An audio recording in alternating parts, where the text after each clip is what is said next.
Welcome to The Long List, a podcast where we celebrate movies and other pop culture through the storied art of rankings. There are no wrong answers, there are no bad opinions, and hot takes are always encouraged.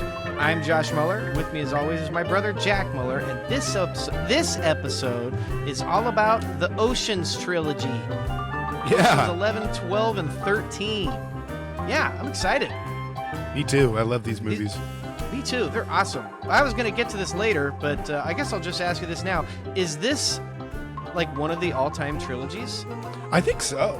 I think one of the most impressive parts is that it is kind of, one of those IP trilogies that, they kind of, rinse and repeat sort of thing. Sure. Yeah, definitely. But do it pretty well where it's still entertaining, and they change certain things up, and I don't know. I mean, everybody still loves it. It works. It's like the classic sequel idea. Either you do something totally different or you build off the first.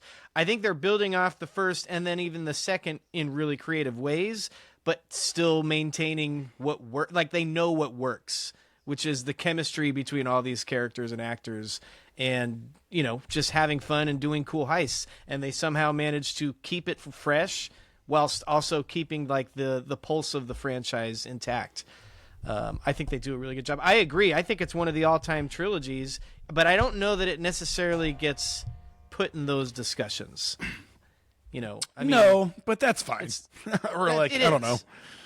I guess I get why it doesn't happen, but yeah, most of like the really big ones are like big fantastical adventure stories, right, that have some sort of like out of this world thing. I guess Oceans do too, but in a much more grounded way.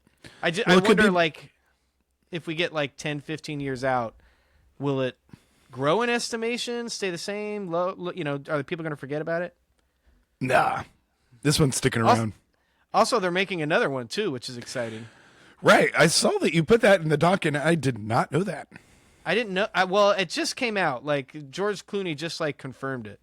Said we got the band back together. We're doing another one, and I'm excited. So it won't be a trilogy for much longer if that comes to fruition. True. / you could say that already because of Ocean's 8. Right. Well, yeah. So I guess before we go any further, we're talking about the trilogy, 11, 12, 13.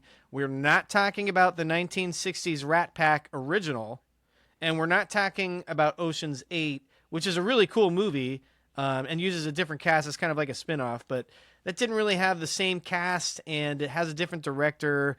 So we kind of just wanted to stick to the trilogy. Right. But for those who have not seen... We're pure Soderbergh over here. Pure Soderbergh. And Ocean's 13, which stars Cate Blanchett, and Rihanna's in it, and Sandy Bullock is in it, and it's got a huge cast, and it's all really good. Has a lot of the same DNA, but we're focusing on the trilogy here. So if you haven't seen Ocean's 8, it's worth it. Sandy Bullock. Yeah, just drop a little Sandy in there.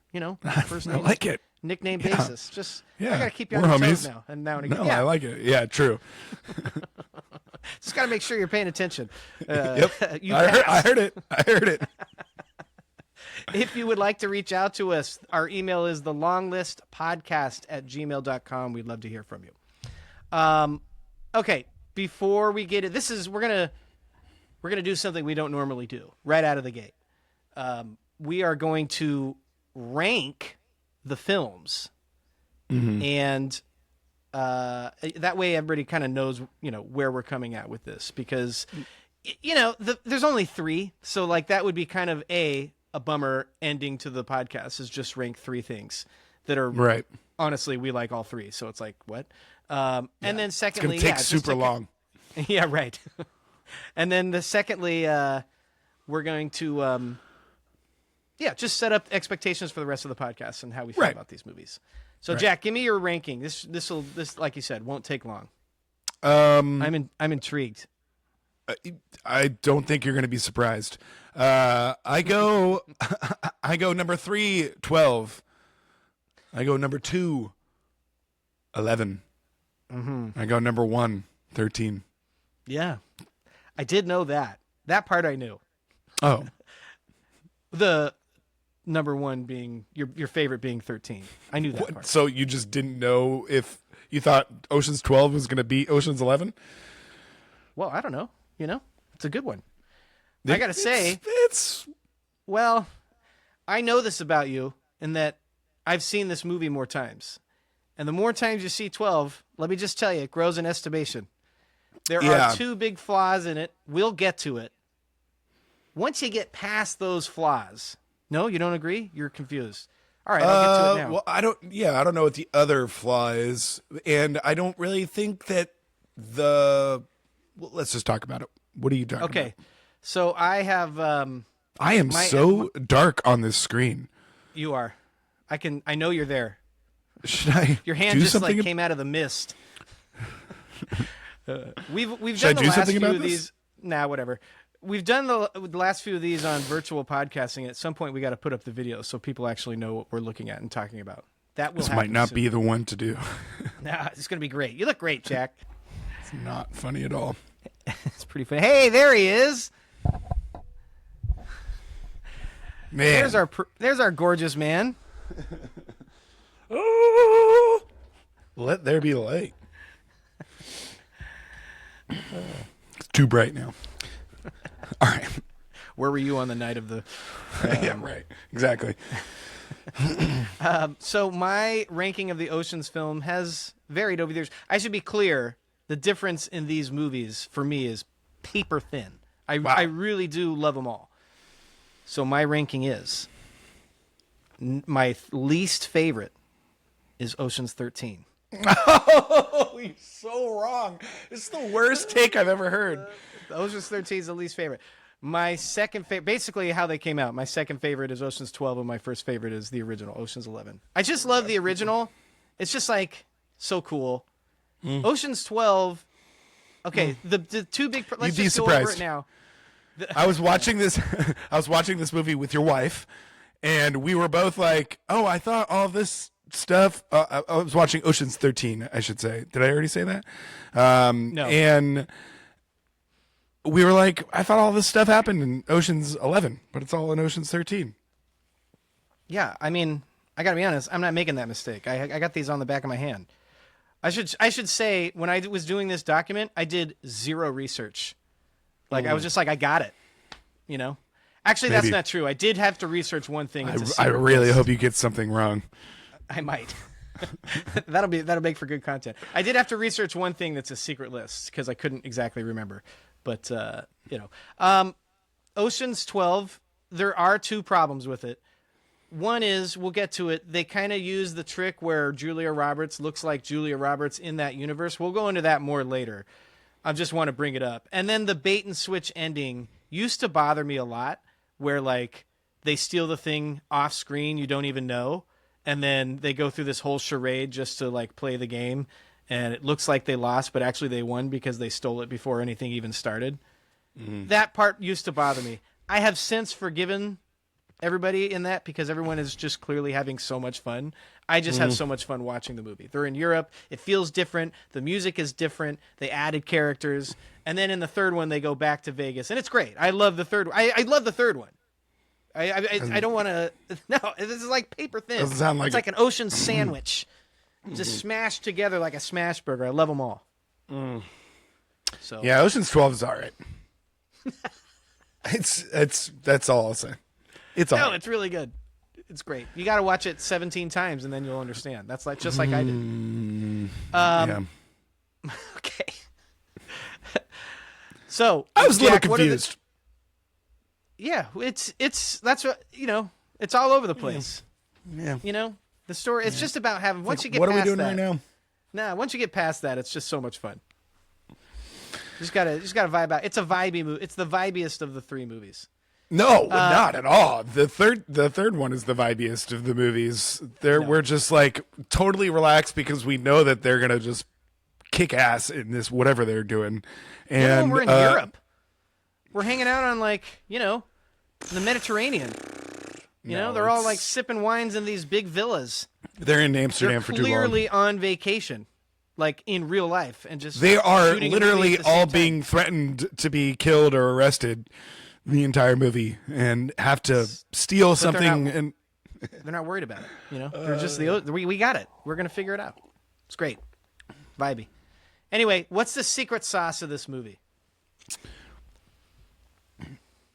Big stars wearing cool clothes in swanky locations, performing complex heists with flashy, sleek, colorful visuals. Yep. And quick, smart, funny dialogue. Yeah. And like they have such good chemistry. Yeah. It's I mean, they're getting some of the all the biggest acting stars is top notch. Yeah. They're getting some of the biggest stars in the world, so it makes sense that they would have chemistry since like they're probably used to it, but that doesn't always work especially when you get that many people on screen together, but it really works. Right. Okay, moving on. So this is kind of our pseudo first dip into the Soderbergh world, and we've hinted at him a lot. Ocean's 11, but we're gonna do a we also Soderbergh did the episode Limey at some point. Yeah, true. That's true. And we've mentioned him a lot. He's kind of our guy, but he does so much work. We'll get to that. Ocean's 11, just a couple stats here. Came out in 2001. It was a remake of the 1960 Rat Pack film. We talked about that. 12 came out in 2004, and 13 came out in 2007. Huge cast, as we discussed. Great chemistry, as we discussed. Immediately well received, both by critics and audiences alike. It seemed like people were just in on these movies from the start, and I mean, I know I was. Like, we saw the first one in the theaters, and it was just like, from there on out, I'm good. Actually, there was a brief period where I was like you, and I thought 12 was bad, but I've gotten past that. I don't think it's bad. I just think it's not as good. I was as just 13. disappointed by the ending. Ocean's 11 had a budget of $85 million and grossed $450 million worldwide. Pretty good. Pretty good. Ocean's 12 bumped the budget up to wow. 110. 450 is good. Budget for 12 was up to 110. My guess is that is traveling to Europe because, other than that, everything was pretty much the same. And got $362 million, so still really good, but $100 million less. And Ocean's 13 went back to 85, and it grossed $311 million. So these movies are just hits, big-time hits. All right, before we go any further, we're going to do our first kind of fun list here. These movies predominantly, except for 12, are set in Vegas, and the characters in this world are like Vegas people through and through. Seem to know all the tricks of the trade. They know everybody in the city, and they're like big-time gamblers or whatever. So before we go any further... also kind of one of the one of the nitpicks of the movies, just how well they're known. Right, yeah. It's just like they're just guys that have clearly walking around in everything. the casinos. Yeah. Right, yeah. Let's arrest them? Yeah. They're probably robbing us. Right. If all 12 of these guys, 11 of these guys are together, we're probably getting robbed. Also, like, some of those people in those movies wouldn't arrest them. They just, like, murder them. And they don't need permission for that. They would just like, True. Okay, there they are. Just kill them. Yeah. We're done. No movies. Anyway, but it's not what those movies are about. So I wanted to do, for our first list, I wanted to do best Vegas movies. Mm-hmm. And I had a bunch for this. I did 5, but there's a bunch that are like big ones that I haven't seen. So my list is kind of weird. I only had one big that one weird. that that I haven't seen. I haven't seen Leaving Las Vegas. That was one of the big ones I hadn't seen. Yeah. I feel like I can't remember what the other ones were now, but well, there's also there's many movies in which people go to Vegas. Like, we could have done like Vegas scenes. Yeah. You know what I mean? Well, yeah. That aren't Vegas movies. Well, there's both, I have a couple in here that are like only half Vegas movies. Same. Okay, great. Why don't you go first? Okay, number 5, I have The Hangover. Yep. Made my list. Yeah. Hilarious. And they're in Vegas the whole time, so it works. I remember, works. I kind of have a thing with The Hangover where it's like, oh, I wish we could just like experience the night as the movie and not like the aftermath. Oh, yeah. You know what I mean? I don't know. Maybe not even the beginning. No, I know what you mean. Just like make it the night. Yeah, right. Yeah. I also feel like I know people love that movie and it's like super rewatchable to everybody. It's kind of an uncomfortable humor. And so I wish I could watch that movie again for the first time because I don't necessarily like going back to revisit it. Does that make sense? Yeah, I would say that I appreciated it more after seeing it multiple times. Like the first time, I think I was like, we're just hanging out with all these guys who just had the craziest night ever, and we don't get to see it until the end, until the credits. Which is hilarious, by the way. Yes, really, really good credit sequence. But now I'm like, that's the movie, and I've rewatched it. Whatever. Number 4, I have Vegas Vacation. Oh. My favorite of the vacation movies. We watched that movie a lot as kids. Yeah. I don't really know why. It's pretty Neither funny. do I. It's really good. And we didn't watch a lot of the other the vacation movies, so... No, they came out before our time. Right. We probably had to get our rocks off, with one of them. I like that one. It's fun. Good. It's hilarious. Good Dennis Quaid.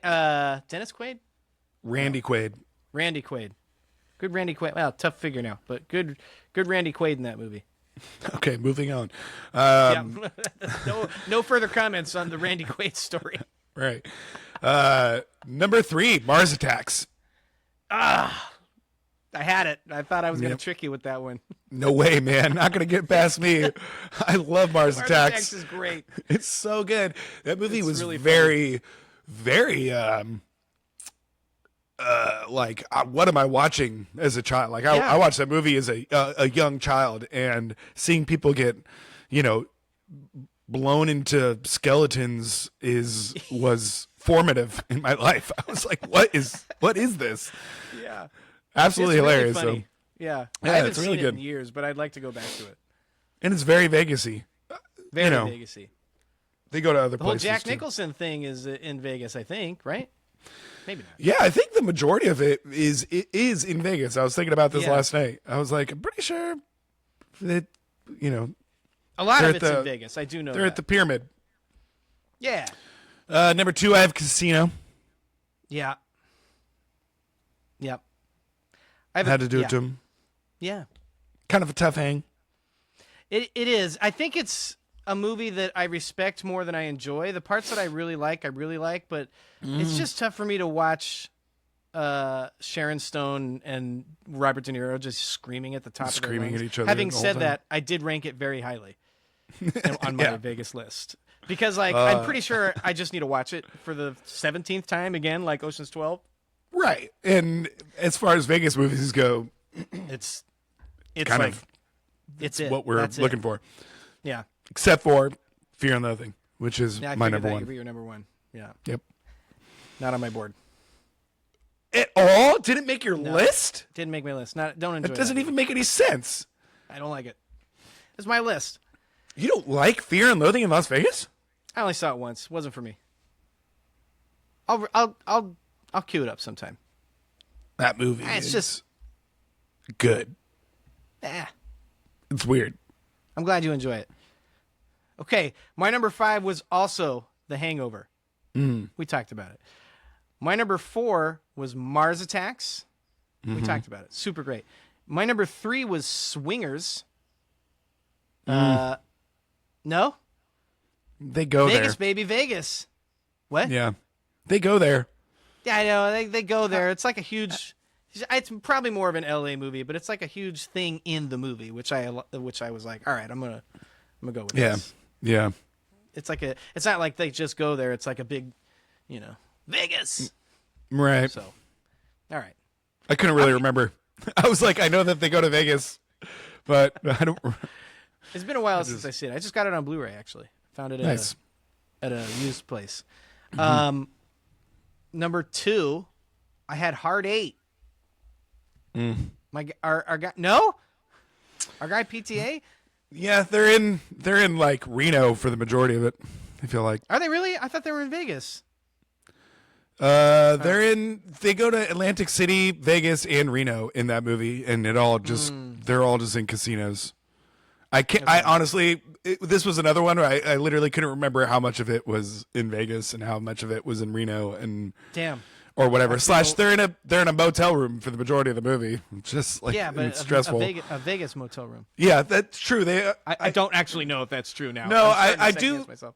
I do think the majority of it is in Vegas, but like I feel like the majority of it that is in Vegas is in the hotel room. So I don't know. All right, maybe I fumbled at the 1 yard. No, you're line. good. And then I had Casino number 1, despite what I said about it. Right, I guess so.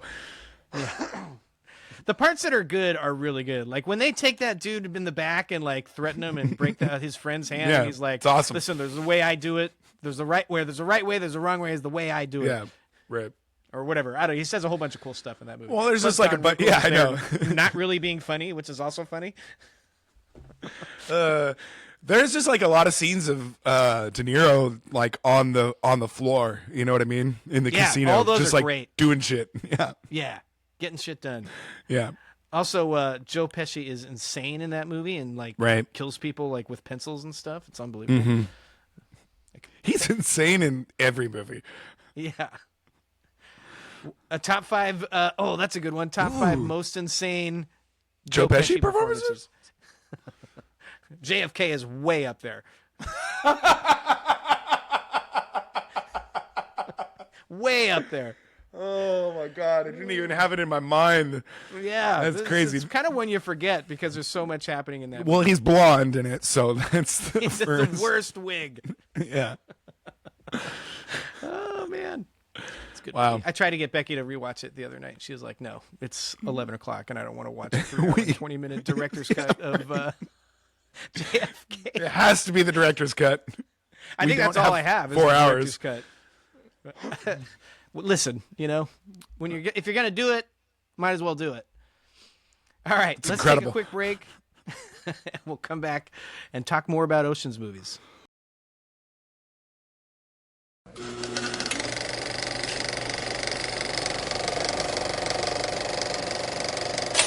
All right, we're back.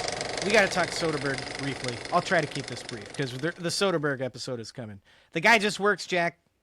Just puts in the work. Incredible. Yep. It's just like incredible output for our guy. Seems to be a big. He's the Cal Ripken of movies. Yeah. He's seems to be a big Junior. believer in the one for them and one for us. We know who you meant. Okay.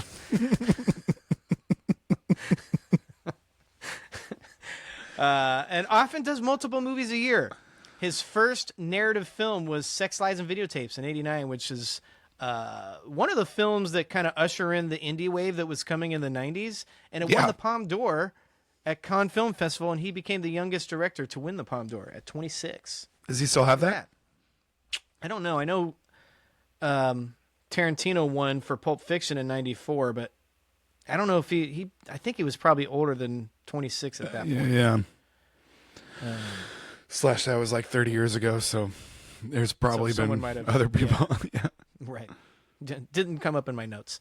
Although it said he was I don't know, maybe he is. Didn't really crack the mainstream. He did a couple other movies that were well regarded that I have not seen, but didn't really crack the mainstream until Out of Sight in '98, which is awesome. I love Out of Sight. Yeah, and did that really like put him on the map?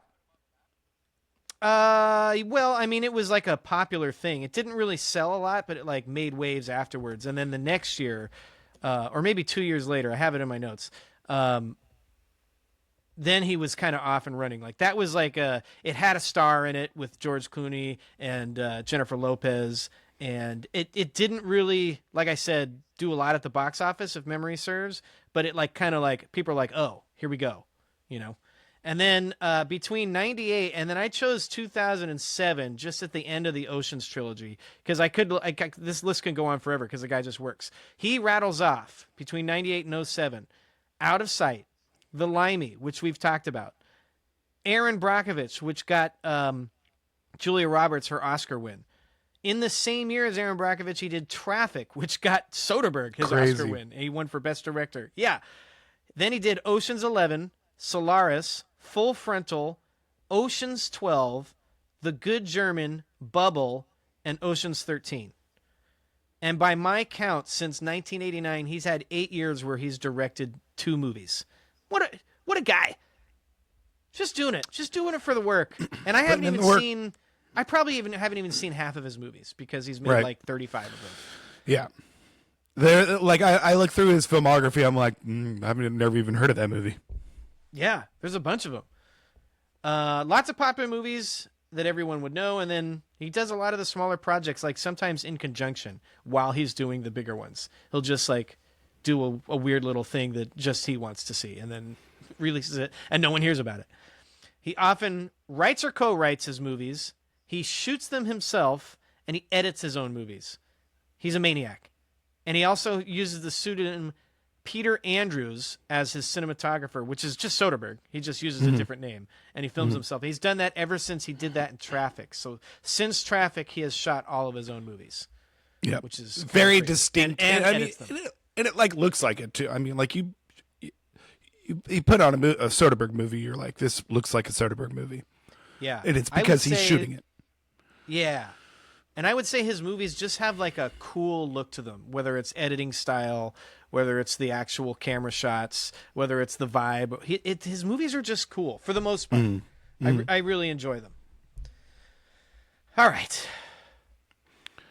Now we're bringing back director flexes to honor our guy Soderbergh. I have a few, and they weren't as... Did you not do it?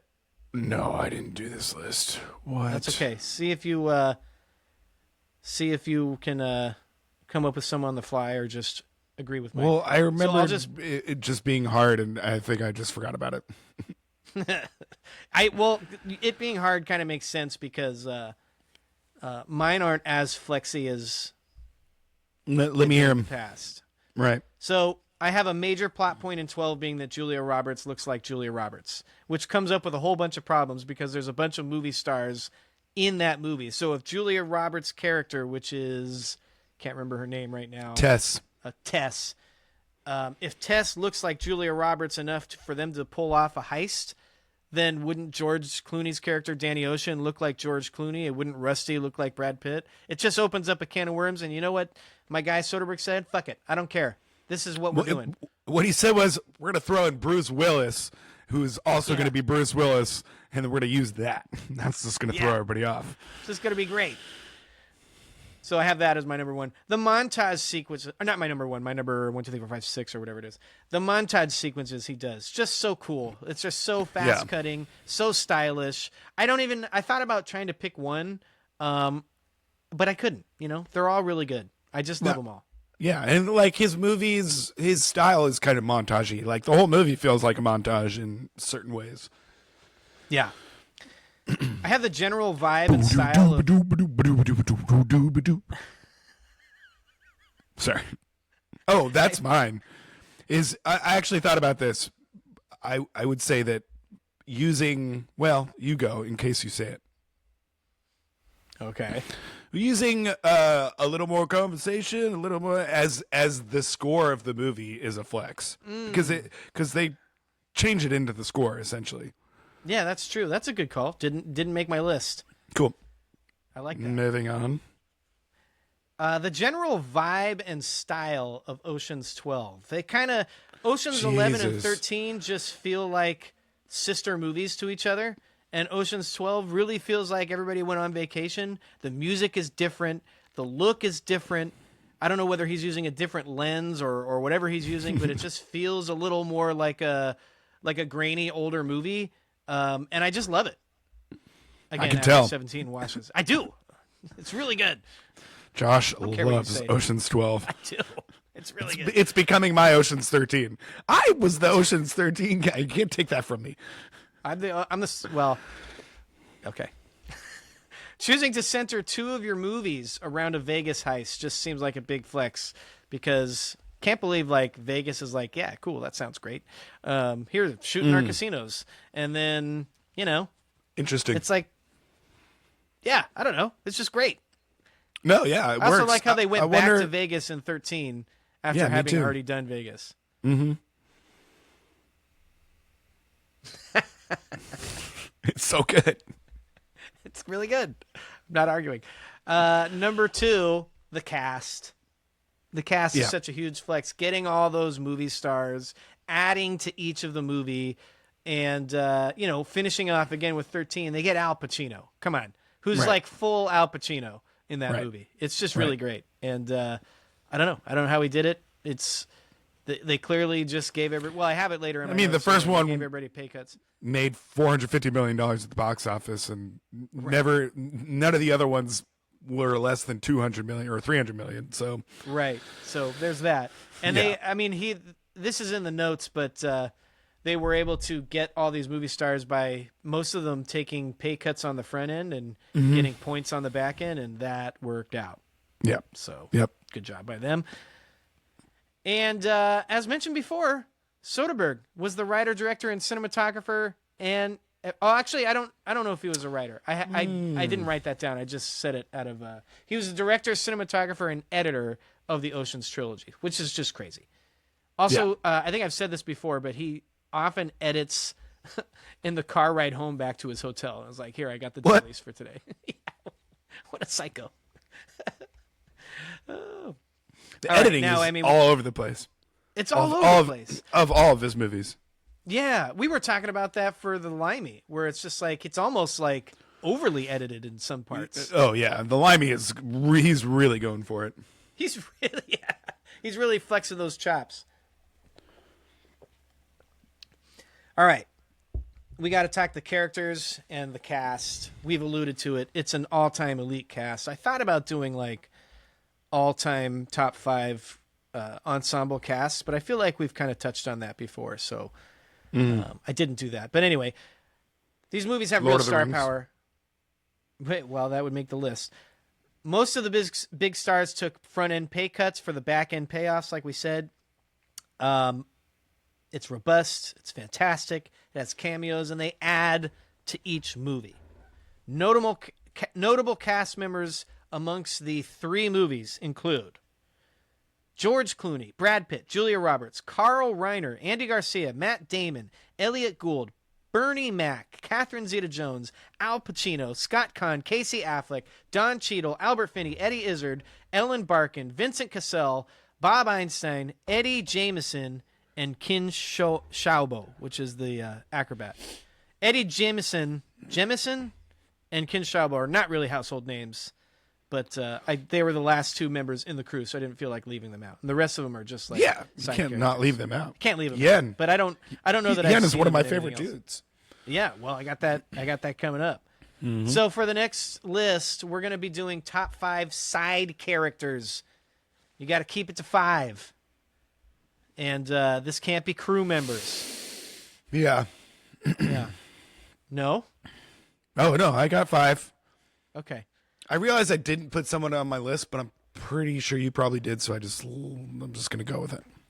Okay. Well, you can go first since I did the director flexes.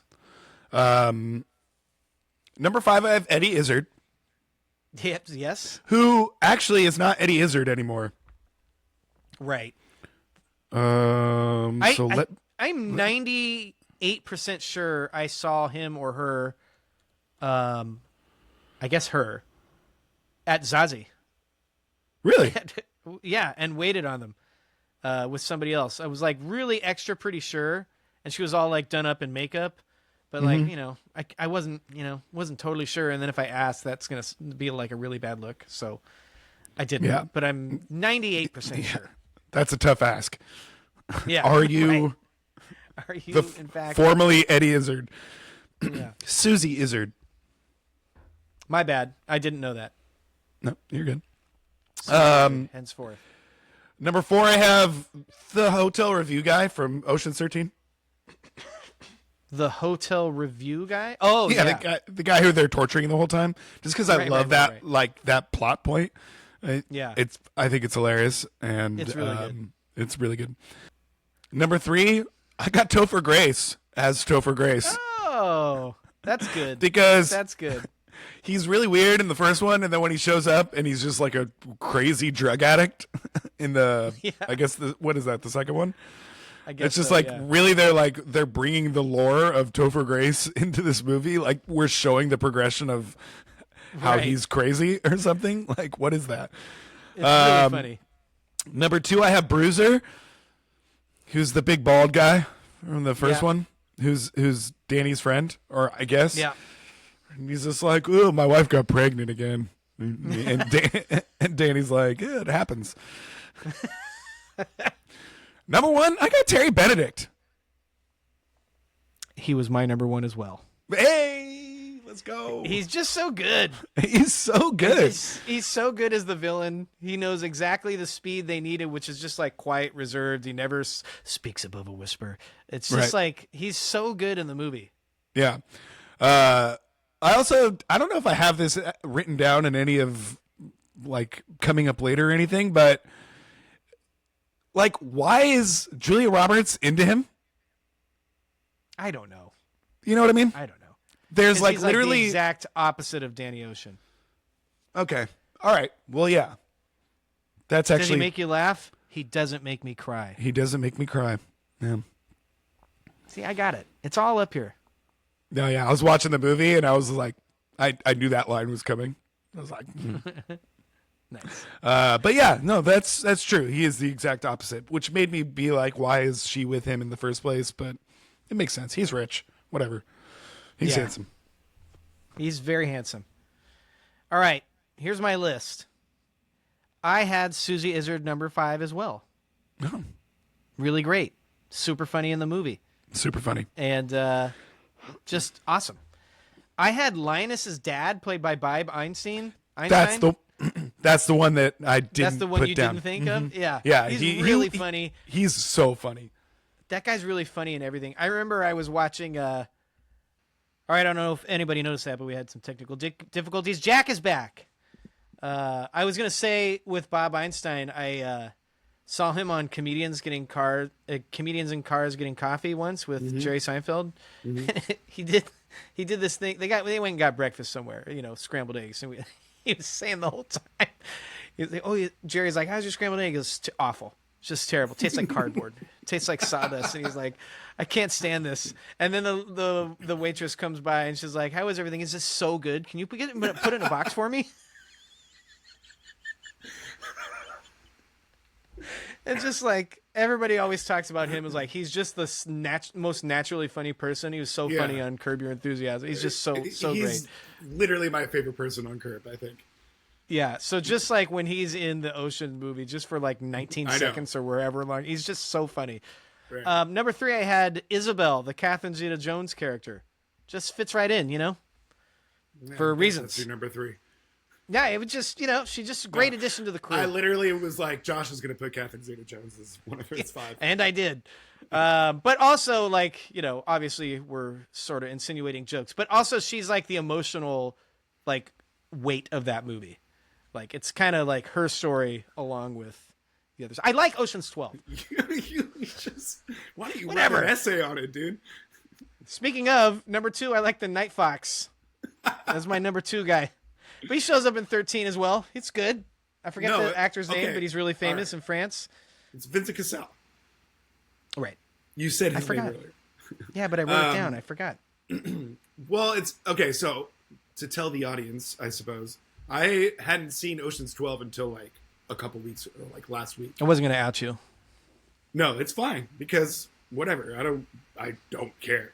But I was like, oh, this is why Vincent Cassel is in the third one, because he kind of just shows up and it's just like, what's happening? And now I'm like, oh, that's true. I guess I wouldn't have. Ocean's 13 is my favorite movie, and I'm like, why is Vincent Cassel? Why is Vincent Cassel in here? Whatever. That's so funny. Anyway, the Night Fox, he's awesome. And then number 1, I also had Terry Benedict, who's just the guy. Yeah, it's just the guy. Right. Kind of want to hang out with him, kind of don't, just in case, Yeah. Well, I certainly want to hang out with him by the third one when he's having a good time. Yeah. Right. Exactly. Although they still kind of fuck him over. Well, he's still kind of a dick. The second movie is they just need to do a heist in order to pay him back. Yeah, he tracks them down. Yeah, right. No, I know. But I'm saying that's what they're doing. With interest, Jack. Yeah. A lot of interest. Yeah, man. He found him. That's what remember, Elliot Gould says that in the beginning one. If you're or Ruben, I guess I should say the character name. If you're robbing Terry Benedict, he better not know you're involved, because he'll kill you and then he'll get to work on you. Right, but then he does know that it's all of them, and then there's 2 whole movies where that doesn't happen. Well, I mean, I guess the second movie is him trying to do that, but he doesn't succeed. Literally in the next movie. Well, because they pay him back. Well, they don't pay him back. Vincent Cassel, come on, Jack. Just trust me. I got the whole movie up here. Vincent Cassel pays off the debt in order to play his little game. Right. So they're good. The debt's paid off. No, I know. All right. Anyway. All right. Speaking of, these are not straight comedies. What? This episode is, people are going to be like, what the hell are they fucking talking about? Well, I mean, these are popular movies. I think people will know what we're talking about. Yeah. If you haven't seen the Ocean's Trilogy, please watch them. They're really good. Why are you listening to this? Just if you haven't seen them, finish the episode. We'll break them all down for you. You'll know. No. Just finish the episode. We'll break them all down for you. That way you'll know what you're getting into. Yeah. It's going to be great. And Ocean's 12 is better than 13. No, it's not. Oh, my God. Sorry, I have to mute you for a second because I have to read this off. So I'm going to mute you and then talk about Ocean's 12. No, I'm kidding. Jeez, relax. God. That was really convincing. Thank you. Speaking of just these movies in general, not speaking of anything, they're not straight comedies, but there are funny moments, especially if you're like me and Jack and you've seen them 9,000 times. So I want to know, Jack, what your funniest moment. Mine are like pretty specific, and I probably missed 30. So why don't you take us away, and I'll fill in the blanks or give you the real answers. Yeah, I actually have some non-specific ones, which will be good.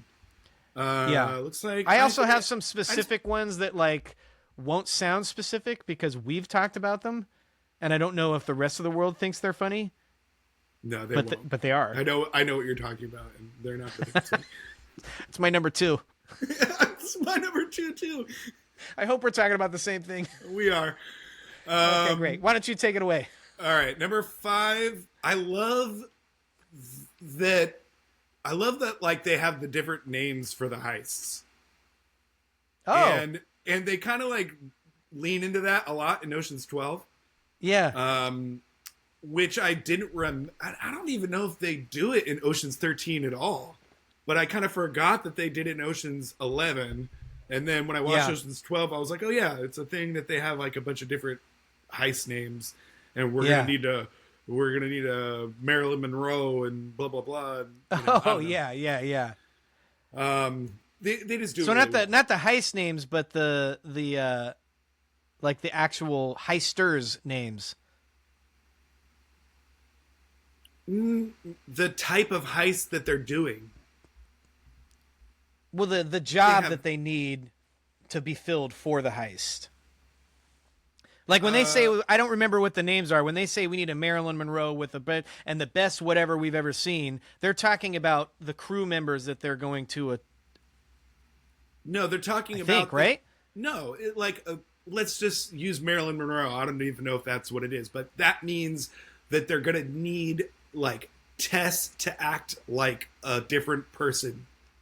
Oh, like that's the move, not the Okay, got it. Slash in the first one, it's like they're gonna need to swap out the video footage. Right. So they call it a blah blah blah.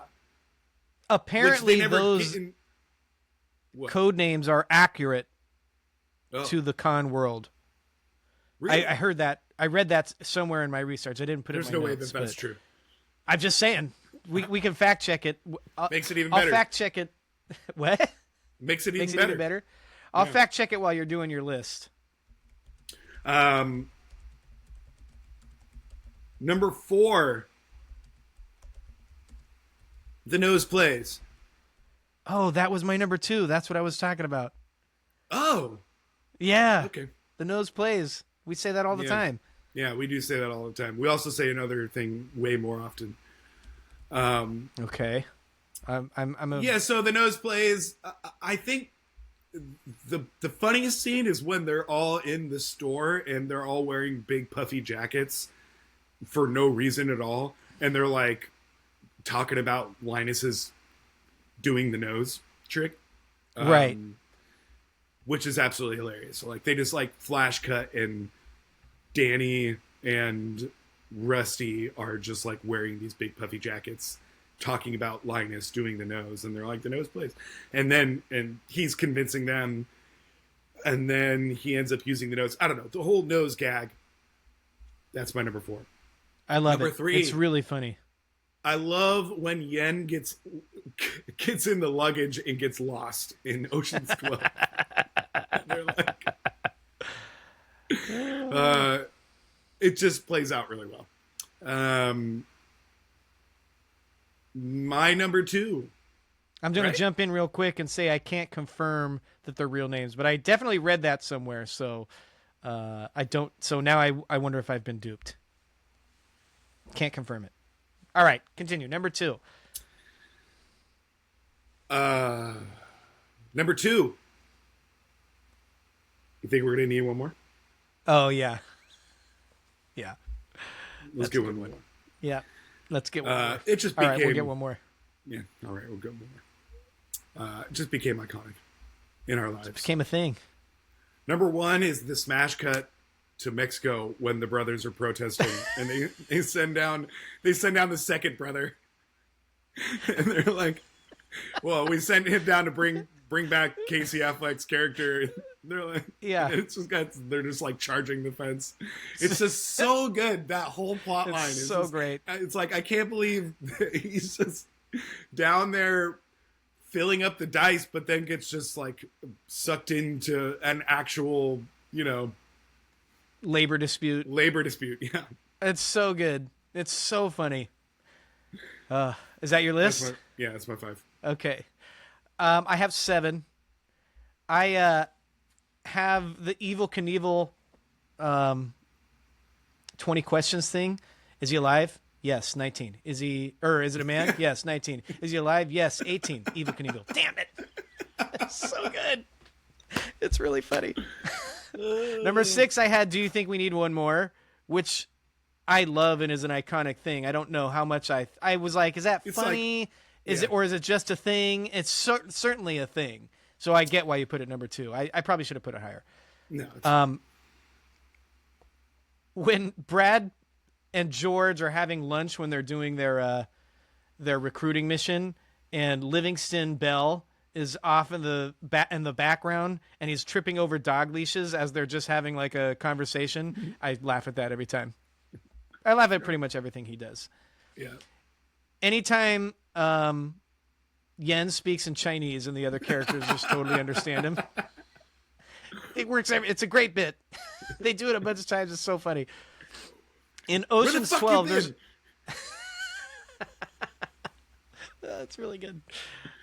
In Ocean's 12, when Brad Pitt realizes Catherine Zeta-Jones swiped his phone, he does one of these. I hope this is on video for everybody. He goes, and it freeze frames on his face. Yeah, that's a good one. It makes me laugh every time.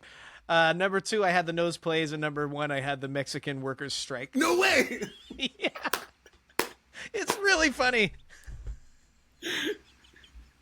It's just, and you're right, the jump cut down there is just so good. And it's like, they didn't have to put this in the movie, but they're just like, this is going to be great. Also, and it's great because they have Scott Conn and Casey Affleck down there doing that. So it's like real actors, like really giving it their all and committing to the bit. It's so funny. Literally all of their other scenes are them arguing with each other, and this one we get them and they're like totally on the same page, and they're like, yeah, let's go save all these Mexican workers. It's just fantastic. That's so good. They're like, every scene with them is the funniest part. It's great.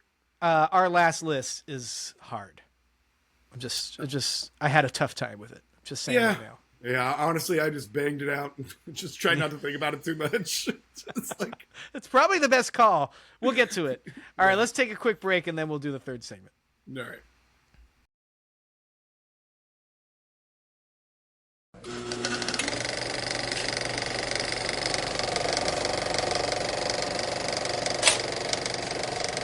All right, we're back.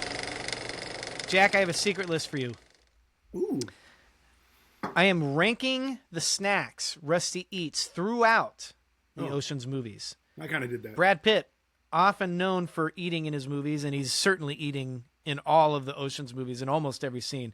I did a little research on this, and apparently he wanted his character to just constantly be eating quick meals because they're so busy all the time that he wouldn't have time to sit down and eat a meal. So that was a choice. He ran it by Soderbergh. And he was like, cool, dude. Great. Remember when I kind of made this list? No. No. Have you already done this? No, not exactly. So go for it. But I did I did a secret top 5 that was my favorite food scenes because I wasn't part of your podcast, and then Rusty eating in Oceans was one of them, and then I picked 3 of them in order to represent. Oh, nice. I vaguely remember that. Yeah. Let's hear it. It's okay. I got a bunch here. Let's see how many I got. 1, 2, 3, 4, 5, 6, 7. I got 7. All right, number 7 is a lollipop. Yeah. Lollipop, it's funny, but I'm not a big lollipop guy. Right, no, but it also comes at a funny moment. Like, he uses it really well. Like, they do like a cut back to him where he's like thinking and he has the lollipop in his mouth. Yeah, pretty good. We're so weird. Next time, like, what? We're so weird. Us, you and me. Yeah, like whatever. We could be talking about anything. We're talking about Brad Pitt eating snacks in a Soderbergh movie. Now, this is what the people want. Number 6, probably not. Number 6, I got a plate of spaghetti and meatballs in the hotel room in Ocean's 11. This is the only time he's like eating, one of the only times eating like a real meal. Then I got pot stickers. He's eating pot stickers at one point, answering a phone call. I love pot stickers. Then I had nachos. Yeah, nachos. I'm ranking the snacks here, not the situation. I had 3 that I mentioned. Nachos was the first one so far that you've mentioned. Nachos are great. There's no bad nachos. It's just like good and better nachos. Mm-hmm. That's my take. It's one of those things. Like there's no bad nachos. Oh man, there is bad for this next. One of the few times I'll eat olives. Oh come on, you got to get past the olive thing. Well, got to get past the olive thing. I eat olives on pizza and I'll eat it on nachos. That's pretty much it. There's a whole world of olives out there. We just haven't found the ones olives you like. On a cheese plate. No, it's just like get olives out of there. Your dish is going to taste like olives. If you sounds put olives delicious. I want more olives. Actually, good briny, nice texture. Number 3, I had a shrimp cocktail. Yep. There are some bad shrimp cocktails, but I'm assuming he has a good 1? one. Well, because I got more. Number 2, ice cream. Maybe sorbet. Not really sure. He's eaten it multiple times. Love ice cream. I know. And then number 1 is cheeseburger. Mm-hmm. Yeah, looks delicious. Danny getting out of the clink and he's just scarfing down a cheeseburger. Just housing a cheeseburger. I thought about putting shrimp cocktail number 1 to your point because it looks really good. He's classing it up. He's got a little towel on his hand when he's eating it. I know. It just looks great. But like cheeseburgers are cheeseburgers. Mm. I can't honestly say I like a shrimp cocktail more than a good cheeseburger. No, of course not. But it's to your point. The shrimp cocktail is like snack. Yeah, the shrimp that's cocktails. True. Like I never want a shrimp cocktail more than when I'm watching that scene in Ocean's 11. Yeah. We're gonna hopefully we always do a fancy hors d'oeuvres night for the Oscars, which is coming up. So I'm thinking I want to do like a nice shrimp cocktail as one of the hors d'oeuvres. That's what we always do. That and some champagne or some cocktails. It's gonna be fun. True. All right, questions section. Not always popular for the co-hosts, but we're doing it anyway. Right. I don't have too many here. What? Yeah, I got a couple like random ones, and then all right. Well, go ahead, throw them out there. Okay, so why does the car salesman give Frank the car, or like agree to it in the first one, just because he's shaking his hand so tight? Yeah, well, he was gonna. Frank was trying to do like a wholesale. I'm gonna buy a bunch, and I want it for cash. So can you drop the price a little bit? And then he was like, "No, but the guy says that." Right. The guy says maybe if you do cash, but it's just because he's shaking his hand, talking to him a bunch. I think so. And it's just like, he's like really squeezing his hand. Right. He's squeezing his hand real tight. I just don't see that as a real like. I would be Negotiation like, tactic. get off, get out of here. Like that. This hurts. Yeah. You're Stop hurting assaulting me. I'm going to call the authorities. me. Right. This is a good one. I don't understand in the first one how they get past the codes that change every 6 minutes or whatever. They're like, the codes change every 6 minutes, and they have the code. Like they punch in codes, and I just rewatched it, and I missed the part in which I don't know how they get the codes. Oh, I don't know. Yeah, that's a good one. Good job, Jack. Nice catch. I know what you're talking about, but I don't remember what the deal is. Well, and they show them punching in the codes too in a way that is like, this is why they're doing. You know, they make it. They don't like scoot around it. They're clearly punching. But we don't know how they got the codes. But I don't understand how they got the codes. That's a good one. All right, and this it's probably like a really quick thing that they explain, and we just missed it, even though we've seen it 75 times. This is a more blanket one, but all right. There are a bunch of small things in Ocean's 11. Okay, a bunch of them. They could go terribly wrong to ruin everything. Whereas in Ocean's 13, which is a more unbelievable premise, right, but covers everything better so that it is more believable in the movie world. Like, it's ridiculous in Ocean's 13 that they have a machine that can create an earthquake. But it does make everything make more sense because of that. Where in Ocean's 11, it's like they literally, if they turned the corner at the wrong time, everything would fall apart. You know, things like that. Like very little things that it's just like, wow. So that's my take.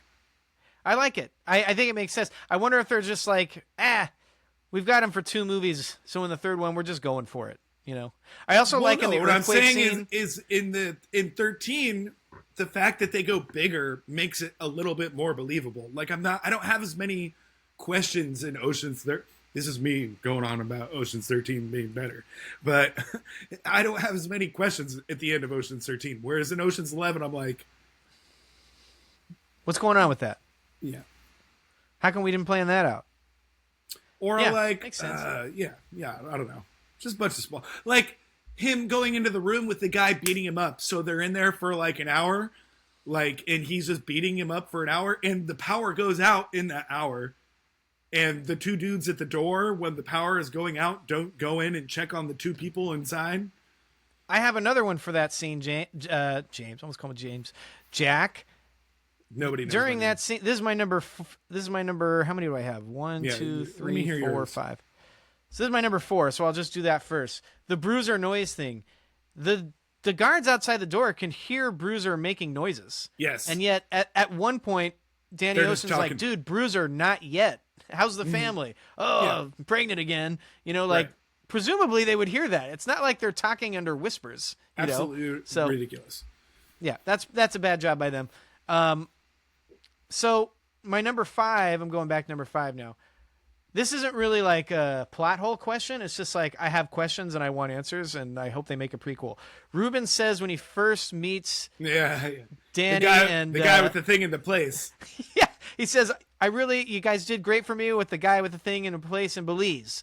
And then I want to know what that means. Yeah, I want to see them go to Belize. Brad Pitt was like, "Oh, I've never been to Belize," or something like that, or I don't know what you're talking about. Right. I want to know. I got questions about it, and I want to see that prequel. Yep. We talked about the Bruiser thing. The flyers on the vault. This is one that Soderbergh himself has acknowledged. So the whole thing is that they go into the vault, and then when they take the bags of everything out of the vault, it's a bunch of flyers, like for whatever, sex workers on the strip or whatever. And then they put those flyers in the van. Everybody thinks it's money, and the van drives off, and then they blow it later, and it's revealed to be a bunch of flyers. How did the flyers get into the vault? What do you mean? So they go into the vault to take out the money in Ocean's 11. Yeah, they bring in fake bags of money. But they don't show that. They could have shown that. I don't think they show that because Soderbergh himself explained this is a hole. We didn't know. I don't know how you get the flyers in the vault, but we needed to have it that done. Oh, well, the dudes, when the SWAT guys come in, which is them, when they go in dressed as the SWAT guys, they have huge backpacks on. Like huge things, which is like what I thought to be the bags of money, essentially. All right, we'll go with that. I'll rewatch it. But if Soderbergh is... I put that one in there because Soderbergh flagged it himself. Okay. My thing was so they blow the van, right? Yeah. Which has the flyers in it. Right. Which is the first time we see that there are flyers. But the vault has already been blown up. And Terry Benedict has already been standing inside the vault. And it isn't until that the guy says over the phone that there's flyers from the van being blown up that Terry Benedict realizes that there's flyers on the ground and it's not money.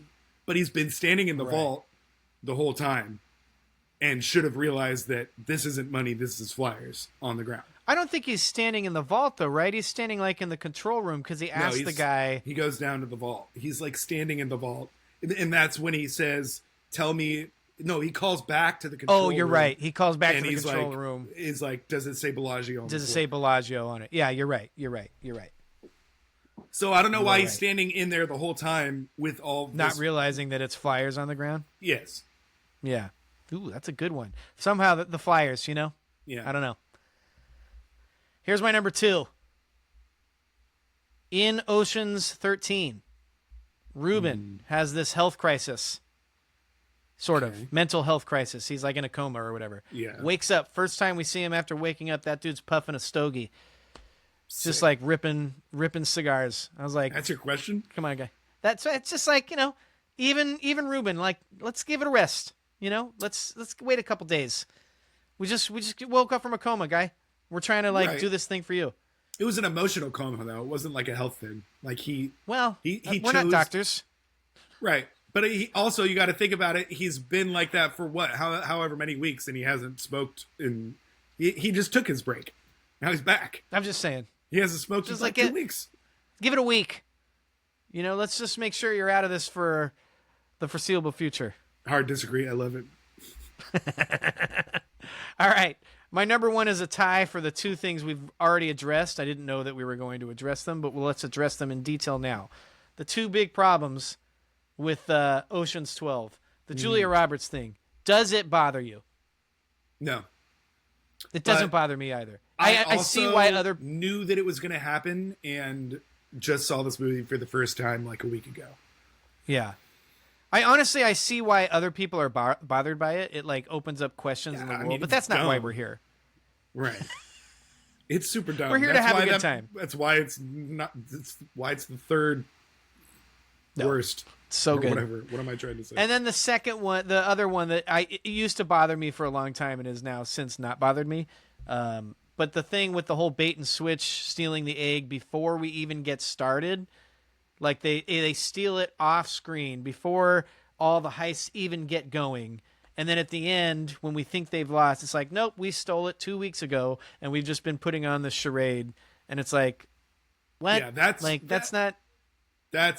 legitimate. I was like, way more than the Julia Roberts thing. Like it bothered me for a long time. I was like, now I just well, I really don't like in movies when things happen just to trick the audience. Yeah, it's an intentional trick for no reason. It's fun. I have a good time watching the movie, but it's like we weren't set up for this. Yeah, so it's just like it made me no think groundwork. More like, oh, did I miss something? Like, was there a reason why all of this happened earlier, and that we've just been faking it the whole time? Not really. Yeah, that's the problem.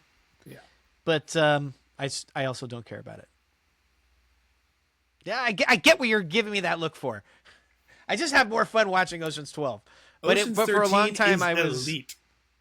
For a long time I was upset by that, and I didn't like watching Ocean's 12. And then I was like, I'll just cue this up again, and I had a great time. And then I've seen it like 3 times since.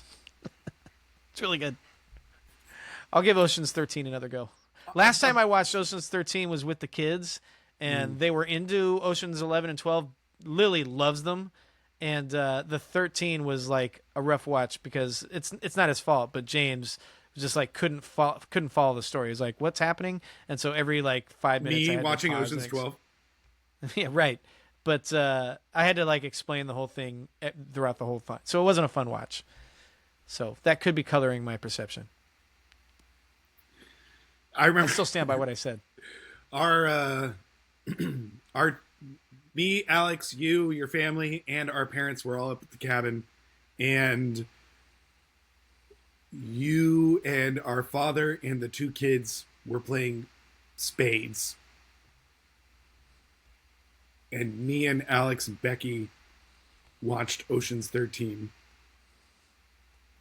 Yes. And things got tense. Why? There was like a moment where you guys were all like yelling, being like, you know, like, why are you watching this movie? I don't know. It just... It was just got like tense on your end, man. You guys watch the movie 100 times. You're getting in our face. Man, it's so good. Just go watch it in the back room if you don't like it. Anyway, we've come to the moment, Jack. Ranking the crew members. This is our big list at the end. Didn't feel right to put a 3 movie list as our big list, so we're ranking Ocean's 11. The crew members. Yeah, we're ranking the crew members. Yeah, Ocean's, you know, the titular 11. You know what I'm saying? Titular. Do you want to do you want to go first, or do you want me to go first? I'll go first. Okay, you go first. All right, I got 10. You got 10? Yeah, I combined the twins. Okay, fine. Sorry. It's okay. Number 10. I forgive you. Livingston. Sorry, I know. but he's 10. Yeah, he's my 11. So there you go. I just want to say now, thank you to all the nominees. This is going to sound like we don't like certain members of the crew, and we do. They're all great. Everyone did wonderful work, but we have to rank them, and this is our ranking. But thank you to all involved. Really It's excited, just fantastic work. I'm really excited to see how this shakes out. Like, there's a chance that we have the exact same list. I don't think so, but It is, and there would be a chance if, like, honestly, paper thin for this too. Like, there would be a chance if you had it totally differently. I wouldn't be shocked. yeah. All right, yeah, Livingston. We're on. Yeah, Sure. Number 9, Saul. Oh, okay. He kind of just like Elliot Gould. I think. No, Smoking Saul. cigars. No, Saul. Oh, Saul is Carl Reiner. Sorry. His accents should just be a little bit better. I think that's part of the point. I think it's like supposed to be kind of funny, but it's also I think it creates kind of like an unbelievable aspect of it. It's most believable in the third one. I'm going to be honest with you. In the first one, it's just like I don't even know what accent he's trying to do, and you're messing with Terry Benedict, and Terry Benedict's like I've never heard of him, and he's talking to him, and he's just like what is going on here? Number 8, Ruben. So this is Elliot Gould. Yeah. Who I love, and obviously you need for the clout and for the ins, and Yeah. he is, he's number 8. Yeah, fair enough. Our lists are different for the record. Okay, cool. Number 7, Basher. Yeah. Super funny. Don Cheadle. I love, but honestly, like I don't understand him for a lot of the movie, so some things just don't even land because I'm like I don't even know what he's saying right now. Right. So that's why he's number 7. I'm sorry. You don't have to Number apologize 6, to me. Yen. Yeah. Super funny. He's the grease man. Really funny. This could have been in my top 5 moments, but the moment where they're first seeing him in the Barnum and Bailey, circus. Yeah. And they're like, well, like, I don't even see anything that he's doing that's that impressive, and then he just does the craziest backflip ever off one pole onto another, and they're both like, oh, okay. We got our grease man. Number 5, the twins. The twins. Okay. Sure. Number 4, Frank. Yep. Gotta love me some Bernie Mac. Bernie Mac, R.I.P. Super funny. Super funny. Just love him. So many moments. Also, in the first one, I love when. So he goes. Danny gets out of jail and goes to see Frank first, and then he goes to see Rusty, and Rusty's like, "Did you get the cookies I sent you?" He's like, "Yeah. Why did you think I came to you first?" But he already went and saw Frank. It's great. Yeah, that's good. Number 3, I have Linus. Yeah. Number 2, I have Rusty, and number 1, I have Danny Ocean. Okay. All right. Because the top is pretty. He's Danny Ocean. He's Danny Ocean, and it's great. It's George Clooney being George Clooney, and this is the best George Clooney. Wouldn't be the same without them. I could see pretty much anybody else being replaced. Obviously, Rusty would be shitty if it was replaced. I love him. Like he's probably the number 1 person I want to hang out with in this crew. True. But I think nobody else could do Danny Ocean. Danny Ocean. Quite as cool. Yeah. Yeah. Oh man, you might have me convinced that I did this wrong because he's not my number 1. All right, number 11, I got Livingston Bell. Okay. It's tough beat for our guy because he's really funny in that movie. Yeah. But we both had him ranked last. Number 10, I had Basher for a lot of the same reasons. I really like Don Cheadle. I just he just doesn't. He's not doing a whole bunch, and he doesn't have a lot of funny moments. His accent's pretty bad. Yeah, and it's just I don't know why he has to be like Cockney English, but whatever. Number what am I on? 9, I had Turk, which is Scott Conn. Okay. One of the brothers. Split them up. Split up the brothers. Yep. Mm-hmm. Then I did Yen, who's really funny. Okay. Then I did Virgil, who's Casey Affleck. Okay. Just wanted to sneak Yen in there. Keep you on your toes. I love Yen. So how many do I have left? 1, 2, 3, 4, 5. So no, my number 6 is. I love when they make him be the they make him be the crazy rich guy in the third one, where he's just like cool and he's like rolling up the window. Number 6, I had Saul. I just think Carl Renner is just great, and so I think he's hilarious. And again, not a ton to do, but he's like 1,000 years old in these movies, and I'm just enjoying it. Number 5, I had Frank. Number 4, I had Ruben, all in his smoking jackets. Sign me up. Number 3, I had Linus, and number 2, I had Danny, and number 1, I had Rusty. It was just great. Yeah, it's whatever. Like one of those things. Like I want to hang out with Rusty. Obviously, he's right. Brad Pitt. He's the coolest guy. But right. It's called Ocean. I also feel like they kind of do. I mean, Danny's the main guy in all of them, but like in the second one, they give Rusty more of the lead role. In the third one, they give Linus more of the lead role. So they kind of share the load in those regards. Yeah. But great movies, Jack. So good. I love the Oceans. I'd probably watch one tonight. I honestly might close this computer and just put on Ocean's 13 right now. I love that movie. Any closing notes on any of these movies? If you haven't seen them, go watch them. Yeah. No, I just love these movies. I remember seeing Ocean's 13 at the Grand Lake and being like, this movie is absolutely beautiful. And I am overwhelmingly entertained. You know what I mean? I guess we didn't talk too much about the actual heists, but we did a little bit. No, I know. This document, I was like, oh, we're not really like going too deep into anything here.